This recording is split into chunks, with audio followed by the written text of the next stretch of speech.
Hello and welcome to another Marvel Snap deck highlight video. Today the card we're going to be looking at is Redwing. So you're going to get to witness me pulling cards.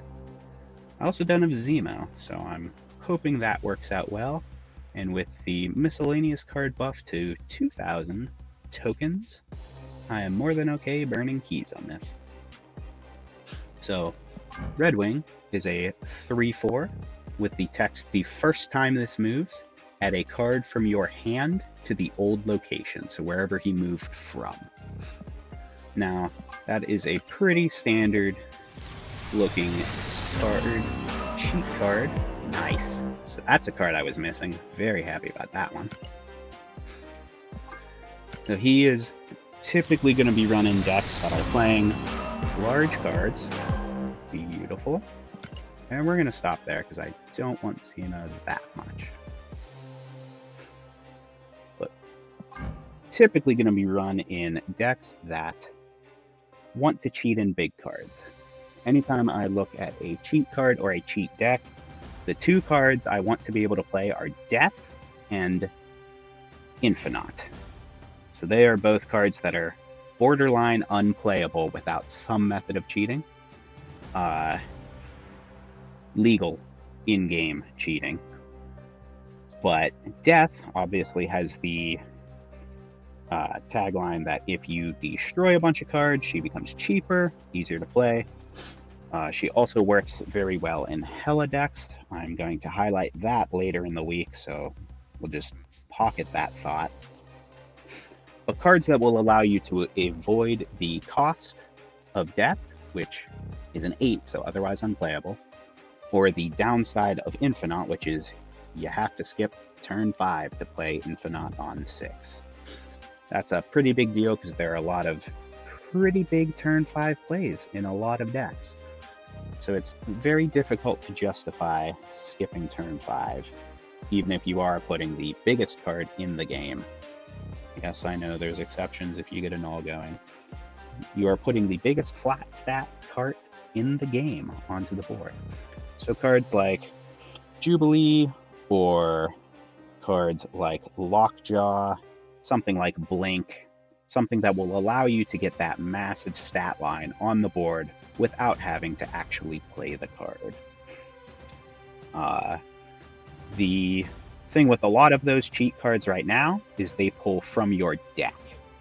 That's the biggest downside of running a cheat deck, a Lockjaw deck, stuff like that, is if you have the card in your hand, now it's unplayable. They all pull from your deck.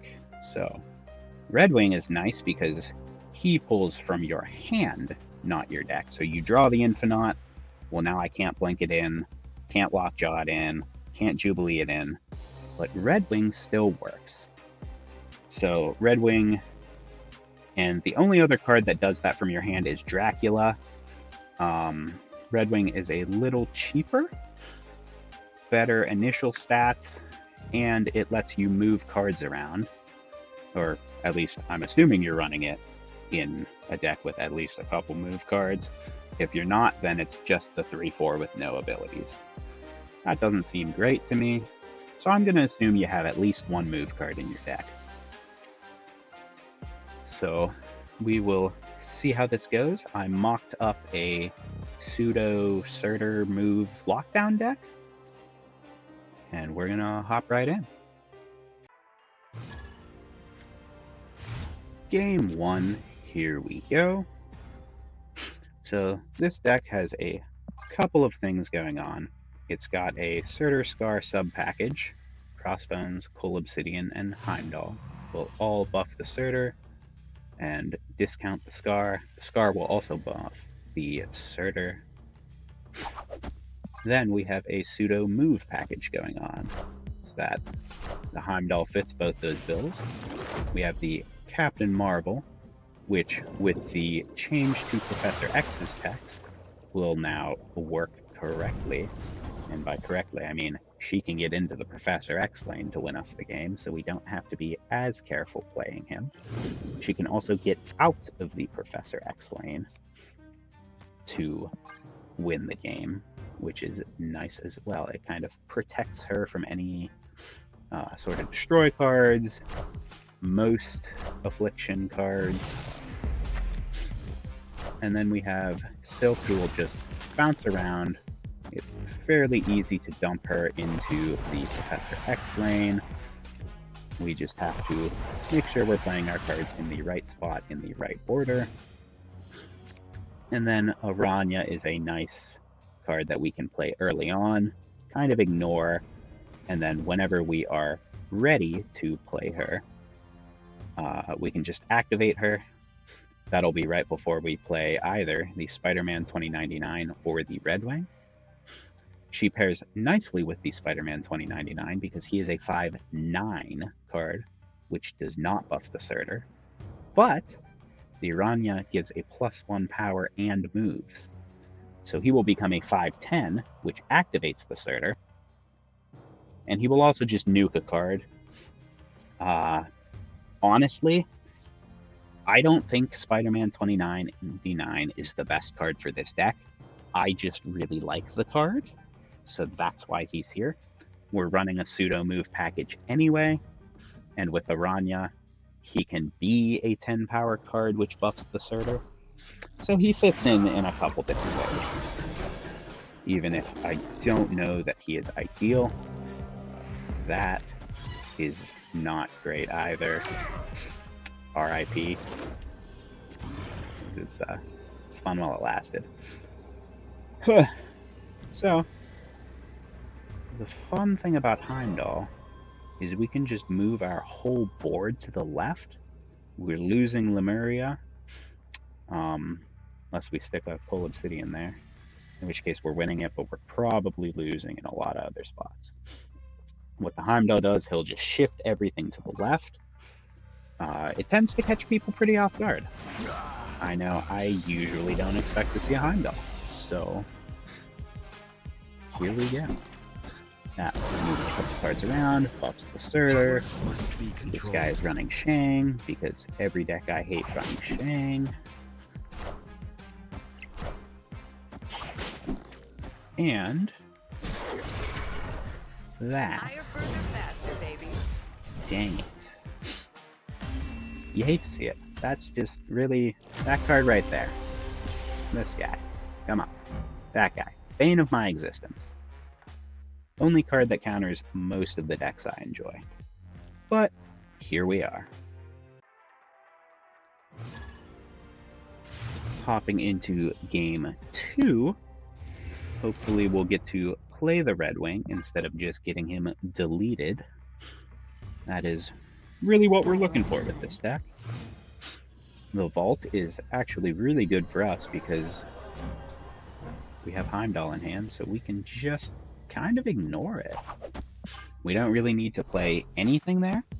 We can just shift it on turn 6.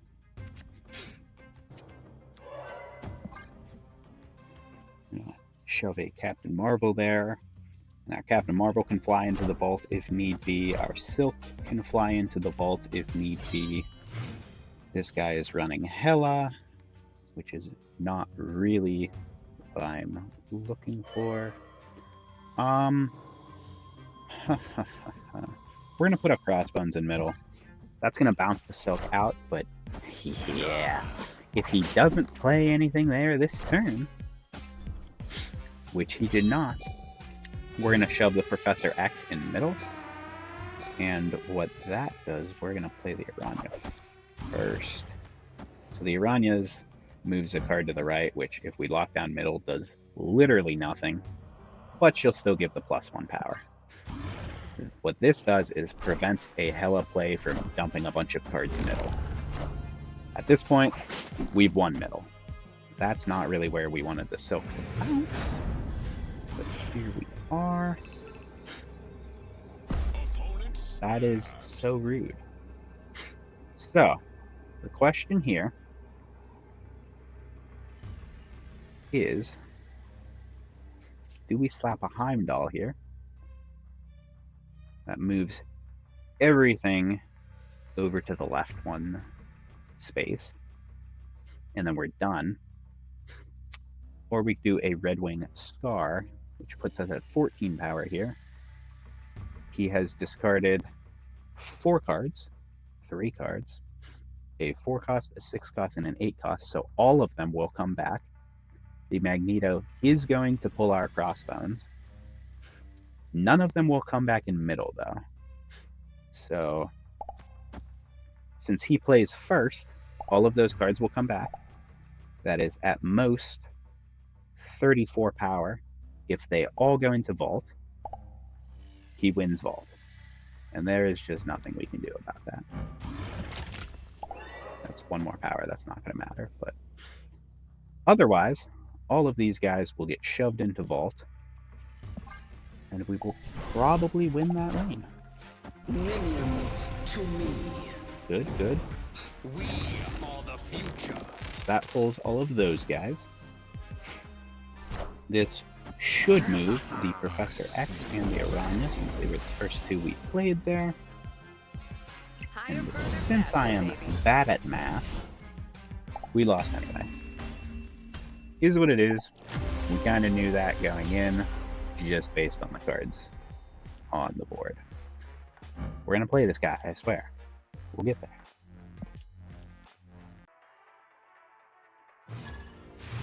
And game 3, this is the game where we play Redwing. And by that I mean hopefully draw him. We'll see how that goes. Yeah, Zabu, honestly, could probably be a Ghost Spider if you're looking for a different 1-drop. I like the Zabu because Captain Marvel's cheaper, Cull Obsidian's cheaper, and Crossbones is cheaper. Assuming it hits. That's a really good lane for us.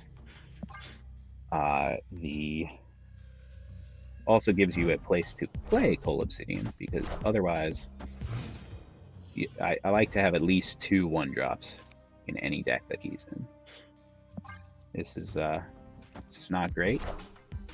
Typically you wanna draw from the lower end of your deck at the start and the high end of your deck at late game, but you know, I guess we'll just take drawing a whole bunch of stuff.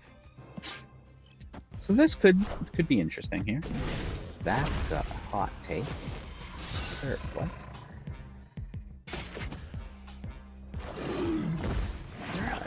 I don't really understand why he's discarding all of his cards.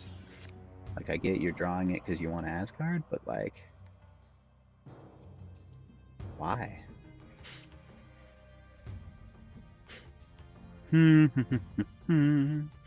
Is this the best play in the game? No.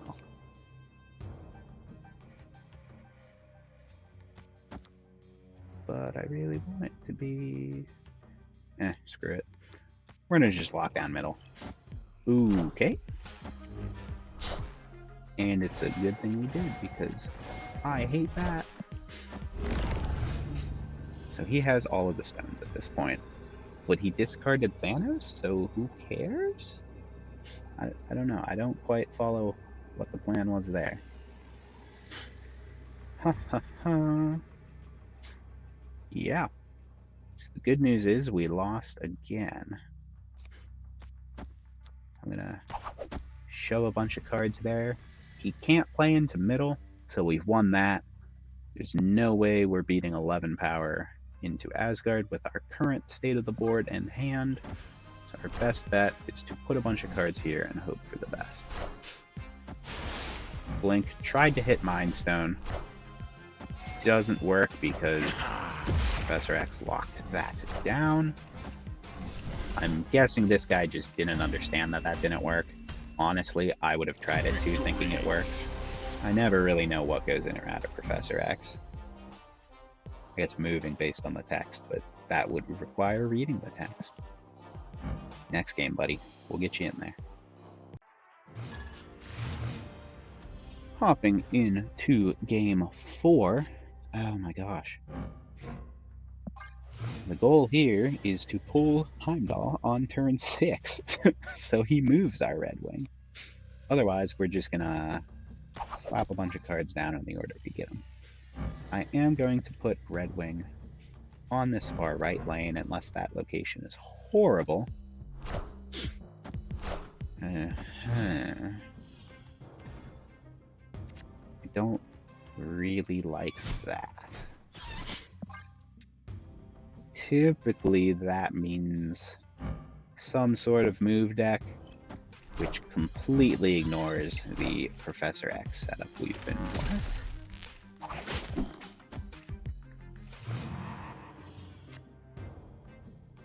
Yeah, alright, well, now I'm just lost. Because I don't know what you run Electro. Like, the Electro works in decks where you can destroy him the turn after. Like, Misery is a phenomenal card for Electro because you get another energy and you remove the downside. Honestly, any destroy deck, a deck where you have a War Machine, so you can just ignore that. I guess this could be an ongoing deck. Let's see what this is. What? Clear for takeoff. Dude, I am so lost right now. He doesn't have any 10 power cards, so that Skaar is going to be a 6 cost. I'm okay with giving him that. I see. Ha ha! Bamboozled again. So that should have destroyed a card, but we have Professor X there, so it did not. Oh my gosh.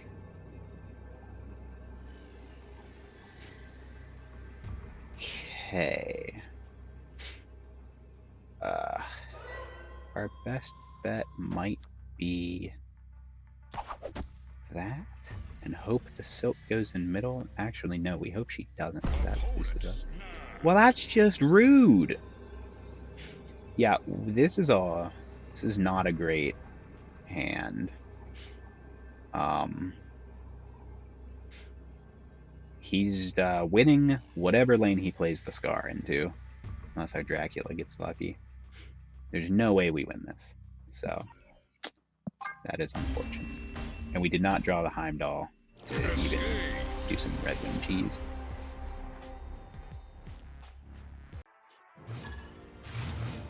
Alright, this is game 5, so if Redwing doesn't work here, I'm just going to be sad. That is not a card we wanted it to pull, because we don't have a way to move this guy, unfortunately. The only way to move it to the right would be Araña. That only works if we play Araña second. This guy is running. Sorry, what? If we play Araña first. That, however, means we can finally use our Redwing. Only took 5 games. But hey, we got there. That's actually very nice for us because we're gonna have a free Skaar. Hey, that's stuff. That is the opposite of a lucky draw right there, is what that is. We're gonna play the Surtur first. That actually, I mean, we don't care about moving her now. She's just a 5. So, I guess that could have been worse. This is really only gonna hit our Cull Obsidian, but 2 cost Cull Obsidian, not bad. That is not okay, sir. Are you serious? Bro, I just want to play the Heimdall. Like, please let me move my cards. I want to pop the Redwing. Truly heartbreaking. That is. Hit the Redwing, it doesn't do anything anyway. Hit the Redwing, it doesn't do anything anyway. Wow. That's that is probably the worst 2 cards could have hit there. No, not probably. Those were the worst 2 cards that could have been hit that. So, great. What, like, why the wall? That was just the opposite of the correct order. I guess he just drew Wong. Yeah, so we lost this one. Not even close. Didn't snap, so we're gonna humor him, but not it.